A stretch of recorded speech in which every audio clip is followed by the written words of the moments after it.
Alors, pour la méthode 2, je suis toujours dans un repère OIJK de l'espace et j'ai 4 points A, B, C et D, avec chacun leurs coordonnées. La question qui m'est posée, c'est est-ce que les droites AB et AC sont parallèles? Donc, les droites AB et AC, je vais avoir la droite AB, donc c'est une droite qui passe par le point A et par le point B, et j'ai une droite CD. Il y a deux solutions. Soit mes droites ne sont pas parallèles, et dans ce cas-là,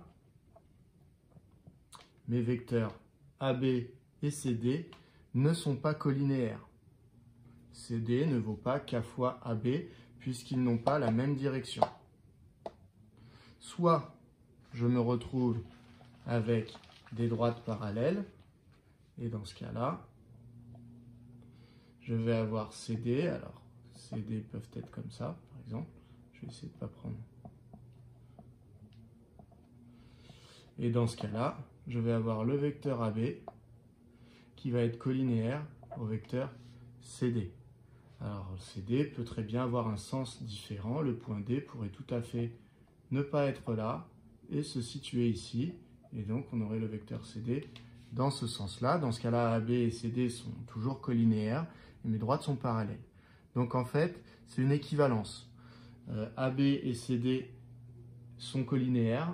Donc, les vecteurs AB et CD sont collinéaires. C'est équivalent à dire que les droites sont parallèles. Donc, mon but, ça va être, c'est un problème de collinéarité entre vecteurs.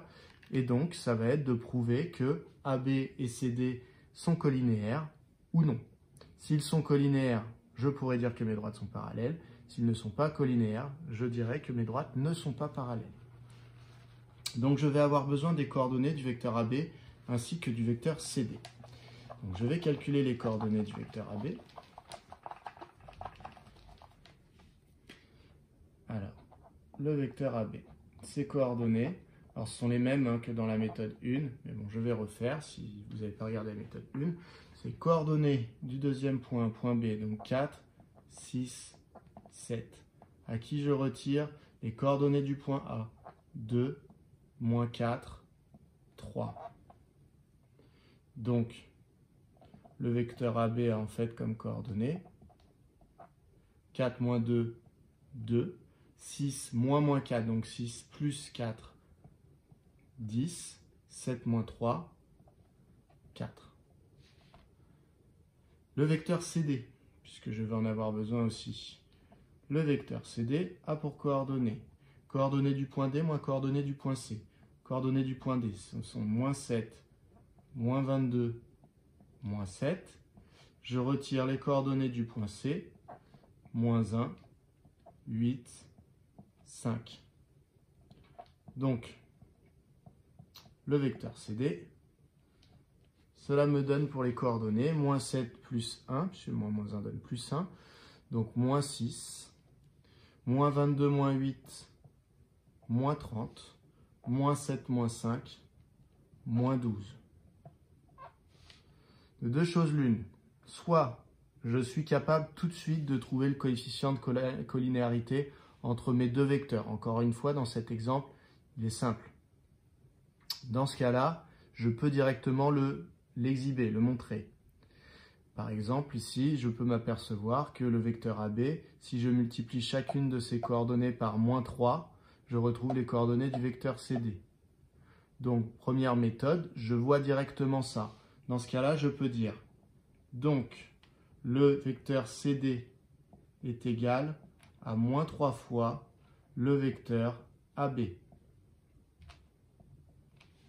Effectivement, si je prends les coordonnées du vecteur AB et que je les multiplie toutes par moins 3, j'obtiens les coordonnées du vecteur CD. Donc, je peux conclure dans ce cas-là que AB et CD sont collinéaires. Et s'ils sont collinéaires, cela veut dire que les droites AB et CD sont parallèles, sont collinéaires. Et donc, si vous voyez encore, oui, AB, donc cette fois-ci ce sont des droites, donc je note avec des parenthèses, et CD sont parallèles.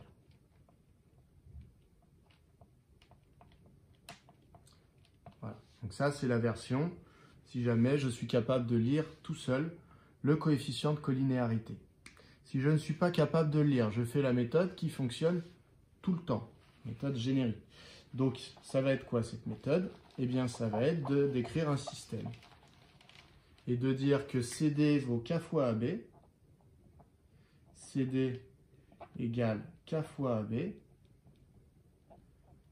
si et seulement si, eh bien, je retrouve cette égalité, mais sur les coordonnées. C'est-à-dire que l'abscisse de CD, moins 6, vaut K fois l'abscisse de AB, donc K fois 2. Si l'ordonnée de CD, donc moins 30, vaut K fois 10, et si la cote, moins 12, vaut K fois celle de AB, donc K fois 4. Je résous ce système. Je trouve que K est égal à moins 6 divisé par 2, c'est-à-dire moins 3. Sur la deuxième ligne, K vaut moins 30 divisé par 10, c'est-à-dire moins 3. Et sur la dernière ligne, K vaut moins 12 divisé par 4, c'est-à-dire moins 3. Ici, comme je trouve le même K dans toutes mes équations, c'est donc cohérent dans mon système. Ça veut dire que le K qui était là existe et vaut moins 3. Si jamais je n'avais pas trouvé moins 3 sur toutes les lignes, s'il y avait une des lignes au moins où ça n'était pas moins 3, eh bien, j'aurais conclu que le K n'existait pas, car c'est impossible qu'il soit égal à deux valeurs différentes en même temps. Donc, je conclurai que le K n'existe pas et que donc cette égalité ne peut pas être écrite. Ce qui veut dire que AB et CD ne seraient pas collinéaires et que les droites ne seraient pas parallèles.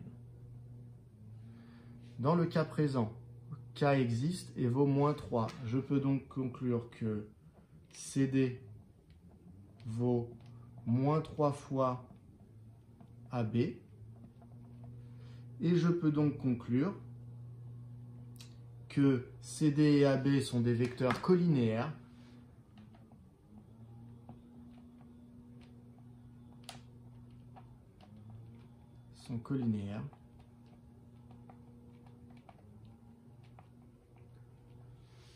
et donc les droites AB et CD sont parallèles. Donc AB et CD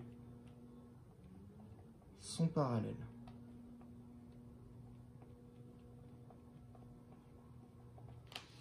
Voilà pour cette méthode 2 du cours.